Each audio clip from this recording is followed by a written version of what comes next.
All right, what inspired your archery celebration on Monday night? Had to be Hunger Games. You know, they just dropped a new movie. Haven't seen it yet, but I can't wait to get an opportunity to go check it out. How does it feel being just one interception away from the 40-20 club? I really can't put it in words because it was a goal I set, I want to say, man, about 10 years ago, 10, 12 years ago. And like I said, to have it so close and see it come to fruition like this, it's a blessing.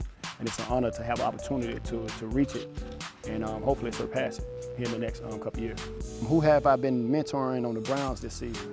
Man, hopefully everybody. I hope that's what I try to inspire everybody to play a game at a different level.